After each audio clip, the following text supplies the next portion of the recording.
오픈소스 기반 LLM 서버 구축 강의를 하게 될 한라대학교 원유석입니다. 같이 학생들 김세현 학생과 김용민 학생이 같이 참여를 하고 있고요.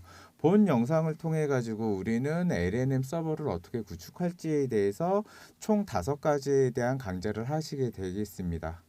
그래가지고 첫 번째 강좌는 우분투 서버 기본 환경 및 원격 접속 구축을 할 예정에 있으며, 두 번째 강좌에서는 GPU 드라이버 설치와 도커 컨테이너 기초, 세 번째 강좌에서는 도커 기반 딥러닝 개발 환경 구축, 네 번째 강좌에서는 LLM 로컬 배포 환경 올라마 및 오픈 웹 UI 세팅을 하도록 하겠습니다.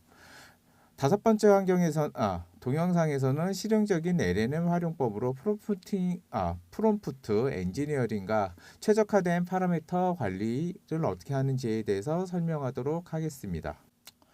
먼저 저희 서버의 구성 목표를 보시게 되면 딥러닝, 그래갖고 머신러닝, 그래갖고 요즘 최신 얘기하고 있는 챗 GPT와 같은 라지 랭귀지 모델, LLM 개발 학습 서비스를 서버를 세팅할 예정에 있습니다. 그러면 서버란 무엇인가? 안정적으로 재현 가능하게 서버 환경을 구축하는 게 목표가 되었으며, GPU 가속, 컨테이너 기반 개발, 원격 접속 운영 인프라 제공으로 여러 명이 서버의 자원에 접근을 하여 갖고 동시적으로 사용하는 것을 목표로 하고 있습니다. 챗 GPT 요즘 한참 이슈가 되고 화제가 되고 있습니다. 그래갖고 지금 기업별에서도 챗 GPT 인공지능 챗봇을 업무에다가 지금 많이 활용을 하고 있습니다. 아마 레포트를 사용을 하거나 자기소개서를 작성을 할 때도 많이 사용을 할 거라고 지금 생각을 하고 있는데, 지금 현재 보시게 되면 국내외적으로 삼성전자나 역시 SK 하이닉스에서 챗 GPT를 사용하지를 못하게 하고 있습니다. 그 이유는 회사의 고유 정보 아니면 나의 고유 정보가 모두 다 챗GPT한테 제공이 되고, 그 개인 정보들은 전 세계에 있는 사람들이 활용을 할 수 있게 되며, 특히 챗GPT의 성능을 높이는데 제 개인 정보가 사용할 수 있으므로 그 부분에 대해서 회사의 기밀 정보, 나의 개인 정보를 막기 위해서 우리 같은 경우는 자체 서버 온프라이머스로 진행을 하게 됩니다. 그래갖고 온프라이미스하고 클라우드 서버에 대한 차이점을 먼저 말씀을 드린다 그러면, 아까 말씀드렸듯이 기업이나 개인이 직접 서버를 보유, 운영하며 하드웨어부터 네트워크까지 완전한 통제권을 가지게 됩니다. 그렇기 때문에 저희가 직접적으로 어떤 입력과 프롬프트를 준다든지 어떤 PPT나 레포트 아니면 개인 정보를 가지고 서버한테 주더라도 그 서버는 자체적으로 구축되어 있기 때문에 외부로 데이터가 전달이 되지가 않습니다. 그렇기 때문에 나만의 파인 튜닝, 나만의 완전 적극적인 개인 비서를 만들 수 있는 부분이 되고, 이 부분은 기밀 정보가 보안이 유지가 필요한 정부 내지는 지방자치제, 회사에서 많이 사용을 하고 있으며, 나에 대한 개인 정보가 외부에 노출되는 게 싫다라고 생각하시는 분들도 개인적으로 개인 서버를 사용하실 수 있는 방법이 있습니다. 그러나 가격이 원체 비싼 부분이 있기 때문에 고사양의 H100, H200 같은 거로 집에서 구축하기는 좀 힘들 수도 있습니다. 그럴 경우에 대비해서 클라우드 GPU 서버를 사용할 수도 있습니다. 이거 같은 경우는 이제 외부에 있는 서버를 순간순간적으로 임차해서 사용할 수 있는 거지만, 역시 개인 정보는 오픈 API를 통해 갖고 챗GPT 같은 데 넘어가지가 않습니다. 그렇기 때문에 본 강좌에서는 온프리미스로 해가지고 자체 서버 구축하는 데 포인트를 맞추도록 하겠습니다. 다시 한번 챗 GPT를 썼을 때, 그리고 클라우드 GPU 서버를 썼을 때, 그리고 온프라이머스를 썼을 때에 대해서 정의를 해봤습니다. 가장 큰 거로 보시게 되면 운영 주체가 오픈 AI, 그래갖고 샘 얼터먼이 움직이는 회사에다가 우리의 개인정보 아니면 회사의 기밀 정보를 넘겨줄 수는 없는 건 거죠. 그렇기 때문에 그 운영 주체가 내 개인이 되고 나의 회사 아니면 나의 정부가 되는 게 가장 큰 차이점이라고 보시면 될 것 같습니다. 그래갖고 이 운영 체제에서 주체에서 가장 큰 부담이 되겠고요. 그러다 보니까는 아무래도 이제 그 비용 발생에 대한 문제가 있습니다. 그래갖고 아무래도 챗GPT와 같은 거를 그 상용화를 쓰시게 되면 되게 저렴한 가격에 한 달에 한 20불 정도면 되게 좋은 LLM 서버를 사용할 수가 있지만, 온프라이머스를 사용하게 되면 작게는 한 1,000만 원부터 많게는 수억, 수십억까지도 구축을 하게 됩니다. 그렇기 때문에 이 부분에 대해서 자기의 성능을 에 따라서 그거를 잘 선택이 가능하지만 역시 가격은 많이 비싸게 되고, 그리고 나서 저희가 서버를 초기 세팅할 때 많이 비싸기 때문에 뭐 시간당 한 1불, 4불 정도에 쓸 수 있는 클라우드 GPU를 많이들 제공을 해주고 있습니다. 뭐 아마존이나 네이버 같은 데서도 제공을 해주고 있고요. 그러다 보니까 이런 것들을 쓰시게 되면 초기 비용에는 좀 낮아지지만 계속 이제 사용료들이 발생되는 문제점들이 있습니다. 아무래도 제일 중요한 뭐 보안 제어나 이런 부분들에 대해서 뭐 오픈 API를 썼을 때는 가장 완벽하겠지만 아무래도 뭐 대놓고 저희 정보를 저쪽에 전달하는 게 되겠죠. 그렇게 됐을 때 온프라이머스를 쓰게 되면은 저희가 이제 자체 보안을 해야 되지만 대놓고 저희에 대한 개인 정보, 회사의 기밀 정보를 넘겨주지는 않습니다. 그러다 보니까 이제 유지 보수도 서로에 대한 장단점이 발생을 하게 되는 방법이 있습니다. 저희는 IT 전문가를 지향을 하고 있기 때문에 자체 서버를 구축하는 데 포인트를 맞추고 이 영상을 진행하도록 하겠습니다. 저희가 이제 서버를 세팅을 해야 되는데 그러면 도대체 LNM은 어떤 서버를 써야 되고 어떤 하드웨어를 구축을 해야 되느냐에 따라서 간단하게 먼저 설명을 좀 드리겠습니다. 우리 그 퍼스널 컴퓨터 내지는 보통 일반적인 서버 같은 경우는 CPU라고 얘기를 해가지고 중앙 연산 장치가 되겠습니다. 그래갖고 범용에, 그러니까 제너럴한 되게 다양한 역할을 할 수가 있습니다. 계산뿐만이 아니라 로직 그리고 컨트롤러까지도 할 수 있는 그냥 범용, 어떤 한 가지에 전용이 되어 있지는 않습니다. 그러다 보니까는 이제 그 병렬성 작업에 아무래도 좀 한계가 드러나고 있고요. 그러다 보니까 가장 일반적인 서버에서 많이 쓰는, 그리고 뭐 본인들이 쓰고 있는 CPU, 그 퍼스널 컴퓨터 노트북에서도 역시 CPU가 가장 핵심이 되겠고요.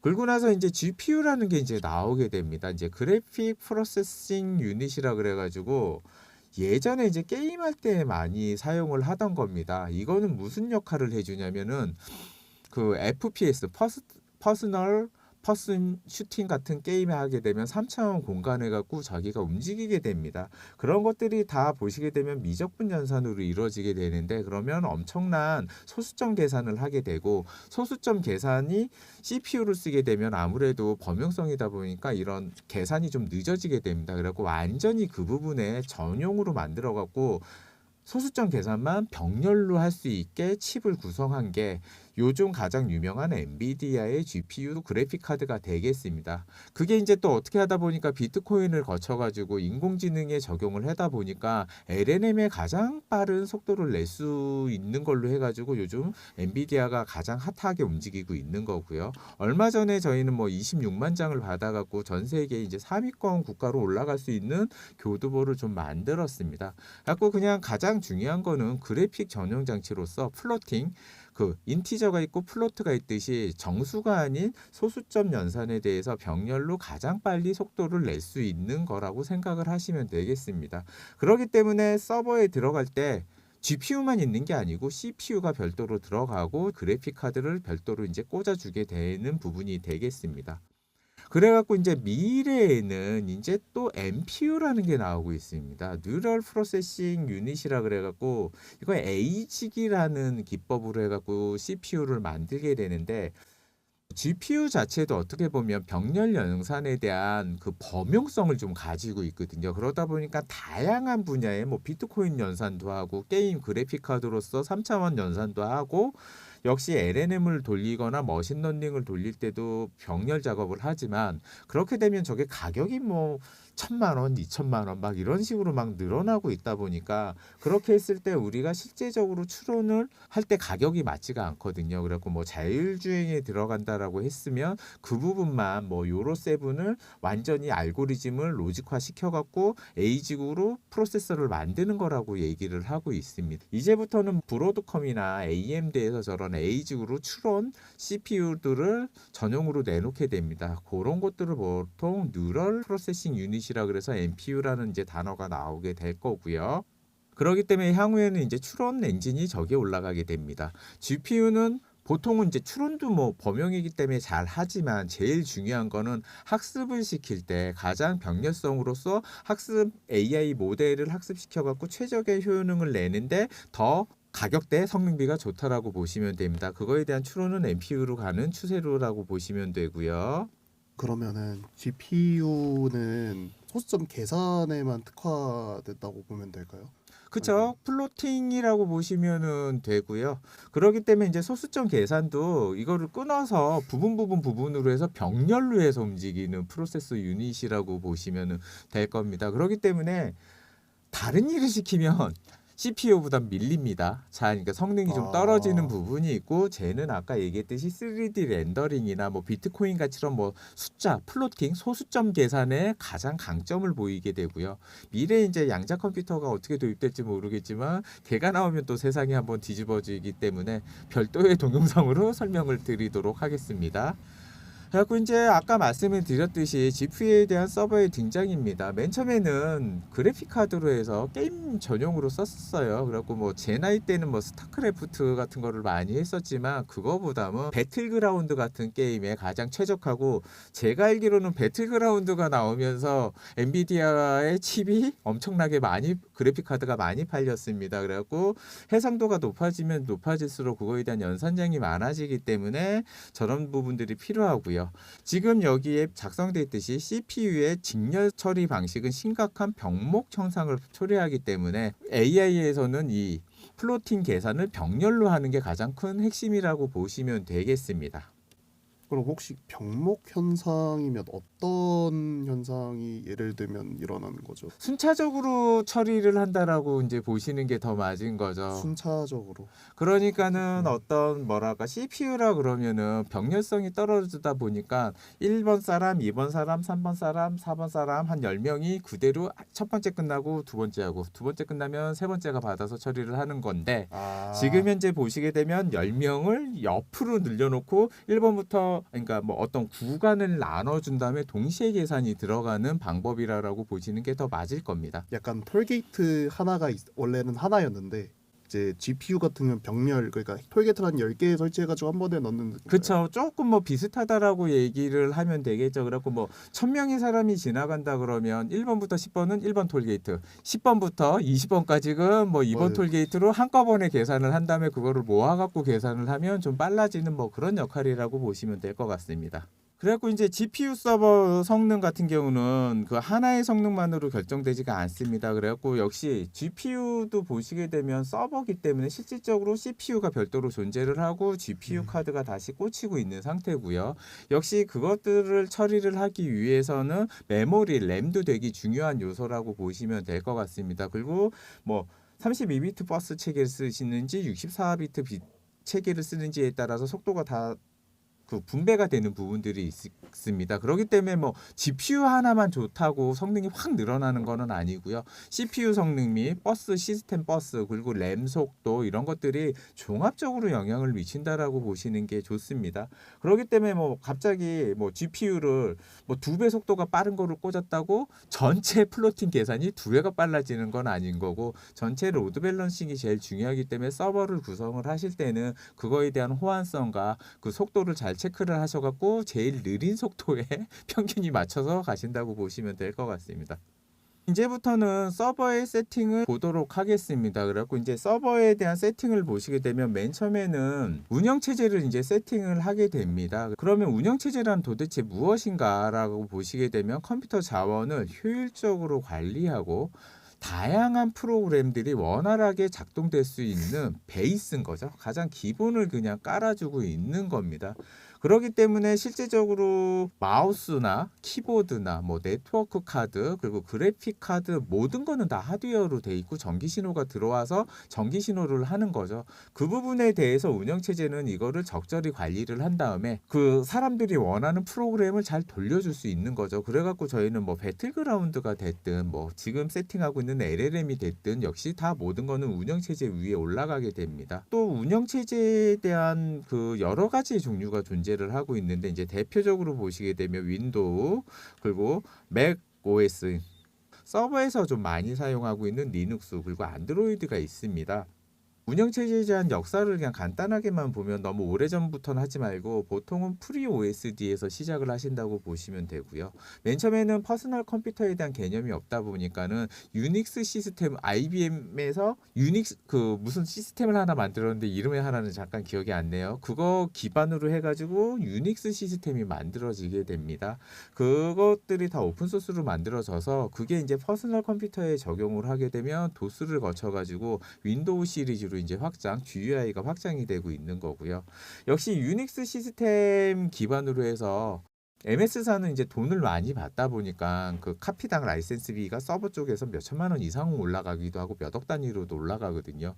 그러다 보니까는 저 리눅스 공짜로 사용할 수 있게 오픈 소스로 풀려 있는 게 있습니다. 저기 시리즈로 이제 확장이 되는 것들을 레디에 시리즈가 있고, 그리고 안드로이드가 나오면서 이제 우분투라고 나오고 있습니다. 그래갖고 레디에사에서 저 오픈 소스를 가지고 그 커스터마이징을 좀 해준 다음에 약간의 라이센스를 가지고 유지 보수를 좀 해주는 그 그런 운영 데서. 체제라고 이제 보시면 될 것 같고요. 그리고 대부분 이제 서버 전용으로 보시면 되고, 안드로이드가 또 이제 나오면서 이제 폰에도 써야 되는데 저렇게 레드에사 걸 쓰면 안 되니까 거기서 이제 브런치에서 움직이는 게 우분투 방식이 되겠습니다.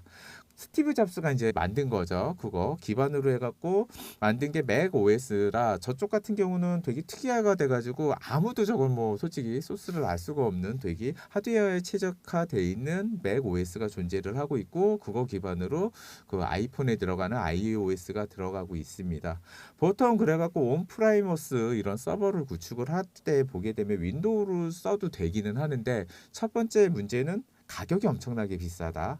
두 번째는 서버 쪽에서 그렇게 성능이 우수하지는 않습니다. 뭐 보안성이라든지 편리함은 있기는 하지만, 그렇기 때문에 대부분은 리눅스 계열의 이제 우분투를 쓰든가 아니면 레드햇 계열의 리눅스를 사용을 해가지고 일단 라이센스 비용을 낮추고, 그리고 서버기 때문에 효율성, 그 유저 인터페이스보다는 여러 명이 동시에 접근을 했을 때 서비스를 제공을 해주는 부분들에 사용할 수 있는 그 운영 체제를 선택하게 됩니다. 저희 같은 경우도 우분투를 이제 선택을 하였고요. 우분투 같은 경우도 이제 보시겠지만 되게 요즘 뭐 인터넷이나 이런데 그 오픈 소스 쪽에 가게 되면 커뮤니티 문서 패키지 지원이 지금 잘 되어 있습니다.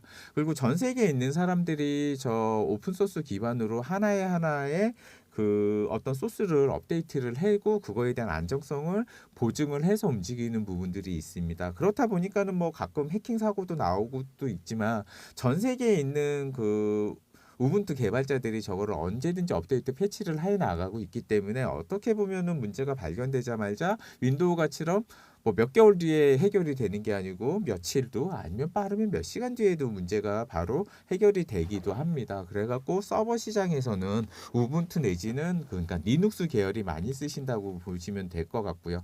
요즘 GUI도 많이 확장이 돼가지고 사용하기는 많이 편리하다고 보시면 될 것 같습니다. 그래서 그러면 사실상 리눅스 그러니까 우분투는 오픈 소스다 보니까 쓰는 사람이 많아서 보안성이 높다라고 봐야 되는 건가요? 쓰는 사람이 많다라기보다는 이렇게 보시면 되죠. 전 세계에 있는 개발자들이 참 좋아하는 게 뭐냐면 어디 하나에 종속적인 거를 좀 싫어해요. 정석적인 걸 싫어한다. 그러니까 나는 왜 윈도우가 패치를 해주지 않으면 사용할 수가 없지? 나는 왜 맥 어드레스 플랫폼에 들어가가지고 거기가 시키는 대로만 해야 되는 거지라는 본인이 직접 만들어야지가 그렇죠. 된 거군요. 그렇게 됐을 때 소스가 오픈이 되어 있지가 않고 그 회사의 기밀이다 보니까 자기네들 저희의 좀 실체말론 짬짬이 개발을 해나가다 보니까 아무래도 그쪽에 그 정책에 그 MS사의 정책 내지는 아이폰사의 정책에 네. 따라서 그게 움직이게 되는데, 이제 리눅스 계열은 오픈소스 기반으로 움직이다 보니까는 우리가 원하는 기능을 개발을 한 다음에 그거를 퍼블리셔를 하고 사용자들이 그러니까 이렇게 공유가 잘 되고 안정성이 있다 그러면 그게 그냥 리눅스 패치로 그냥 올라가 버립니다. 그러다 보니까는 누군가가 만들었을 때 이거를 내 재능과 기여도를 보는 거지 돈을 벌겠다라는 개념이 없거든요. 그러다 보니까 이제 가격도 저렴한 거죠. 소스는 확실하게 저렴하죠. 프리 소스 거의 느낌으로다가. 공짜죠. 그러다 보니까는 이제 그거 기반으로 해가지고 개발을 같이, 그러니까 전 세계에 있는 지식 나눔과 재능 기부성으로 해가지고 돈도 내지 않으면서 전 세계에 있는 사람들이 사용할 수 있도록 뿌려져 있는 겁니다. 그렇기 때문에 기회가 된다 그러면 이 수업을 듣는 IT 학생들도 한 번 정도 도전을 해보길 바라고 있고요.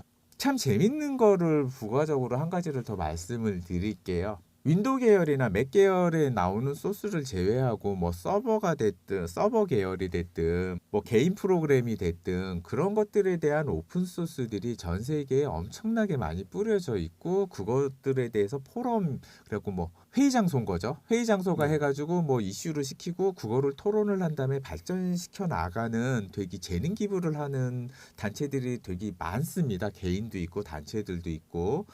넷스케이프도 그렇게 이제 인터넷도 시작됐을 때 넷스케이프사도 그렇게 만들어졌었던 거고, 그렇기 때문에 내가 만약에 회사를 가서 어떤 솔루션을 만들고 어떤 개발을 한다 그랬을 때 저희가 C 언어를 가지고 생짜로만 처음부터 그 밑바닥에서부터 시작하는 게 아니고 대부분 저런 오픈 소스를 가져다가 거기 위에서 엔진을 튜닝해 나가는 방법입니다. 거기서 짜맞추기 하는 그렇죠. 방식인 거죠? 그렇기 때문에 검색 엔진이라 그러면, 제가 옛날에 있던 회사에서 검색 엔진 회사에 있었는데 지금 이제 상장된 회사기도 한데요. 그래갖고 거기 같은 경우도 보게 되면 검색 엔진이에요. 옛날에 다음 쪽에는 안 들어갔고 엠파스사의 검색 엔진이었는데 이제 사라졌죠, 역사적으로. 거기 소스 같은 경우는 MySQL 오픈 소스 기반으로 셀렉트 쪽만 이제 강화시키는 거죠. 셀렉트라고 그러면 하면 이제 검색 쪽만 쭉 강화시키고 땡겨오는군요. 다른 데 소스를 죽이면서 그쪽만 성능을 끌어올려서 개발을 하게 됩니다. MySQL이 그러니까 MySQL로 데이터 쌓고 그걸 셀렉트로 검색을 그렇죠. 계속 해먹는 그러니까 거죠. MySQL이라고 이제 들어보신 분들은 알겠지만 데이터베이스 매니지먼트 시스템 맞습니다. DBMS에 오픈 소스가 오픈이 돼 있었던 거죠. 이제 그거를 가지고 검색 엔진을 만들어 나간다고 이제 보시면은 되겠습니다. 그런 식으로 전 세계에는 엄청나게 많은 오픈 소스들이 존재를 하고 있고, 그 안에서 이제 내가 해 나가야 될 거를 구축해 나가시면 되는 겁니다. 어떻게 보면 엔비디아도 참 대단하죠. 하드웨어 회사인데 소스 쪽은 플랫폼으로 해서 소스를 다 공유를 해주고 있죠. 그래갖고 자기네들 하드웨어 생태계 안에서 소스 열어줄 테니까 너네들이 거기에 API 제공해 줄 테니까 개발을 해 나가다라는 것 자체에 대한 뭐 이런 플랫폼 생태계라고 얘기를 해 나가는 거라고 보시면 되겠습니다. 그렇기 때문에 전 세계에 내가 관심 있는 분야가 있다 그러면 거기에 오픈 소스 포럼이가 있을 거예요. 어딘가는. 그거 한번 꼭 찾아서 해보시고, 우리나라 회사는 대부분 그거 갖고 최적화시키는 게 우리나라의 역시 기술입니다. 최적화의 나라. 네, 가장 빠르게. 가장 빠르고 빨리빨리. 네. 역시 최적화의 나라. 서버에 대한 구성 목표는 보시게 되면 먼저 아까 이야기했던 우분투를 먼저 설치를 하고요. 리눅스 OS 오퍼레이팅 시스템을 설치를 하도록 하겠습니다. 그런 다음에 이제 GPU, 엔비디아를 설치를 하고, 그렇게 되면 서버 세팅이 어느 정도 이제 끝나게 된 상태에서 원격 접속을 하기 위해서 SSH Secure Shell을 세팅을 하도록 하겠습니다. 그래갖고 실질적으로 이제 서버다 보니까 저 앞에서 모니터를 사용하는 게 아니고 원격지에서 여러 명이 동시에 터미널을 열어서 연결을 하여 사용을 하게 되는데, 그 부분에 대해서 공개키 기반으로 해가지고 암호화를 처리하는 기법이 되겠습니다. 대표적인 예로는 HTTP에 뒤에 S가 붙는 경우 TLS 보안성을 가지게 되고요. 그거를 그대로 적용을 쉘에다가 하게 되면, 일명 얘기하는 터미널에다가 적용을 하게 되면 시큐어 쉘이 되는 부분이 되겠습니다. 원격 접속을 위한 부분입니다. 그런 다음에 이제 GPU에 대한 설명, 그래갖고 병렬성을 가지고 있는 플로팅을 세팅을 하는 방법이었습니다. 그 GPU에 대한 설명이 끝났고요. 지금 현재 이제 보시게 되면 저희가 이제 우분투 세팅이 끝나고 나면 GPU 드라이버에 대한 세팅을 하게 됩니다. 그래갖고 GPU도 역시 그래픽 카드고 칩으로 돼 있다 보니까 그 부분을 운영 체제가 가져다가 쓸 수 있도록 그거에 대한 인터페이스를 제공하는 부분이라고 보시면 되고요. 보통 윈도우에서는 다 모든 거를 윈도우가 갖고 있기 때문에 별도의 세팅을 하지를 않는데 리눅스와 같은 서버는 최적화를 시켜서 효율성을 높여야 되기 때문에 GPU 드라이버를 별도로 세팅을 하신다고 보시면 되겠습니다. 그리고 이제 부팅 제작 순서로 보시게 되면 이제 우분투사에 가서 우분투 이제 이미지를 다운로드도 받으시게 되고 그런 다음에 이제 부팅 디스크 제작을 하여 여기다가 USB에다가 넣으시면 되겠습니다. 하려고 이제 리퍼스라고 하는 걸로다가 따로 제작을 해야 되는 걸로 알고 있습니다.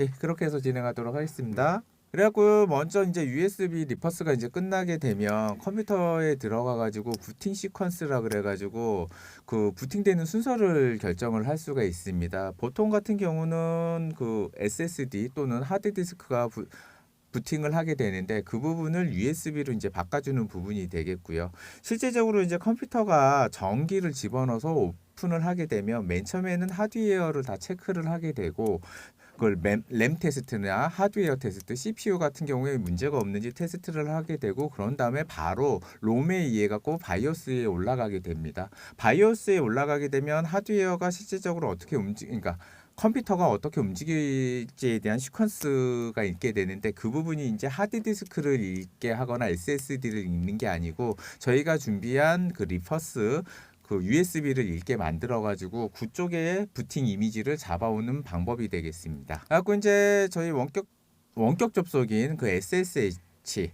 그래갖고 아까 시큐어 쉘이라고 이제 얘기를 했었고요. 그래갖고 저희가 터미널을 연결을 해갖고 네트워크 상에서 서버한테 이제 연결을 하게 되는데 그냥 연결을 하게 되면 해커들이 그 부분을 그 중간에서 해킹을 할 수가 있어가지고 그 부분에 대해서 이렇게 그 SSH 클라이언트가 서버에다가 직접 그 접속한 연결 시작을 알리게 되고요. 그렇게 되면은 서버가 퍼블릭 키로 해서 마스터 키를 전달을 하게 됩니다.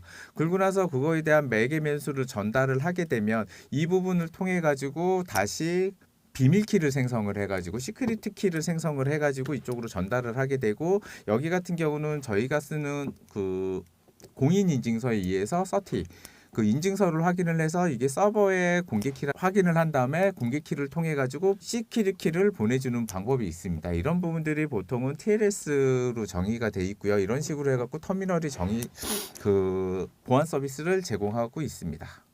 이제 도커가 지금 현재 나오고 있습니다. 그래갖고 도커랑 컨테이너 기반의 가상화 플랫폼으로 어플리케이션의 그 의존성을 이제 넘겨주는 방법이 되겠습니다. 그렇게 해가지고 쉽게 얘기하면 하드웨어 안에는 보통 우리가 퍼스널 컴퓨터나 PC에서 사용하듯이 그 하드웨어 바로 위에 오퍼레이팅 시스템이 올라가게 돼 있고 그 오퍼레이팅 시스템에 의해서 바로 그냥 어플리케이션이 이제 올라가는 방법이 되겠습니다. 그렇게 됐을 때 이제 다양한 서버로서에 대한 확장이 이제 힘들어지기 때문에 보통 다시 그 하드웨어 위에 오퍼레이팅 시스템이 올라가고 그 오퍼레이팅 시스템에 도커가 올라간 상태에서 버추얼 머신들이 이제 올라가는 부분들로 이제 움직이게 됩니다. 그래갖고 가상화시킬 수 있는 그 플랫폼이라고 보시면 되겠습니다. 그래갖고 이제 보시게 되면 버추얼 머신과 도커에 대한 그 아키텍처 계층도가 지금 현재 나와 있습니다.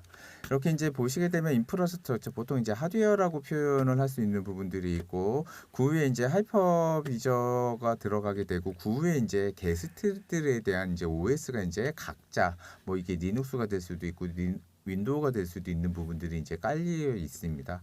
그렇게 되면 그 서버를 다시 이제 분할을 해서 그 위에 올라가는 이제 어플리케이션이 이렇게 돌아가게 되게 되는데 이렇게 됐을 때 실질적으로 그 재현성 및 그 격리성 배포할 때 좀 한계가 있고 갑자기 뭐 클라우드 서버에서 사용자가 폭주를 했을 때 그거에 대한 그 뭐랄까 확장성에 대해서 이제 떨어지는 부분들이 보통 많이 발생을 하게 됩니다.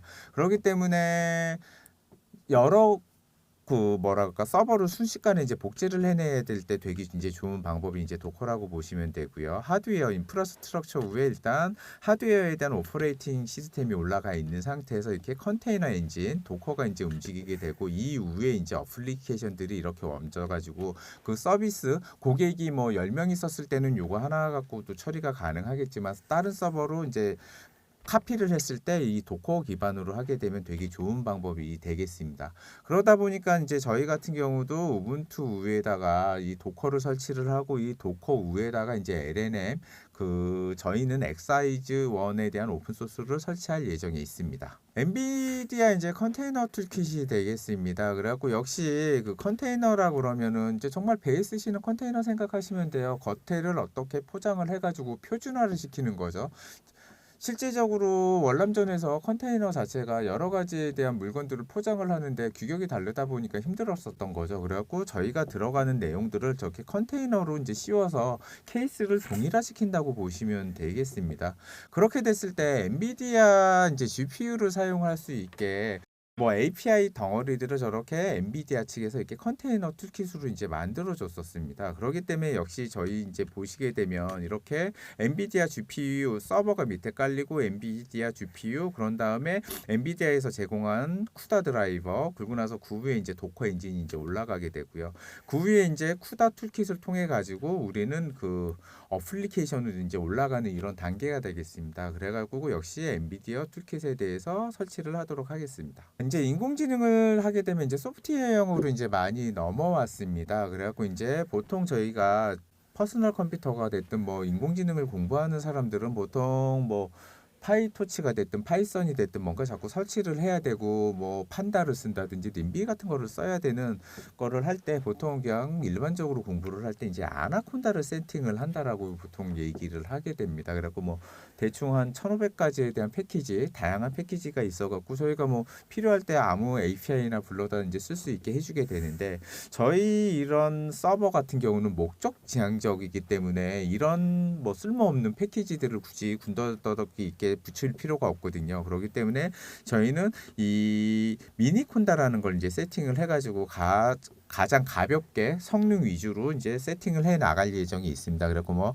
파이썬이라든지 가장 기본적인 베이스 패키지만 이제 들어가고 필요 없는 부분들을 다 제거한 미니콘다를 설치하게 됩니다. 파이토치도 이제 세팅을 하게 됩니다. 그래갖고 인공지능 연구 및 개발을 위한 오픈소스 기반으로 그 딥러닝 프레임워크이죠. 오픈소스는 아까 이야기했듯이 누구나 다 쓸 수 있게 만들어 놓어 있는 소스라고 이제 보시면 되겠습니다. 파이썬 기반으로 해갖고 텐서 연산과 동적 신경망 구축을 지원을 하고 연구 환경에서 이제 많이 사용을 하게 됩니다. 그 유연하고 사용하기 쉽게 API 이제 덩어리에 대한 프레임워크라고 이제 보시면 되고 저것들을 이제 보통 많이 이용을 해가지고 어떤 개발을 진행을 하기 때문에 저희도 가장 기초적인 거기 때문에 세팅을 합니다.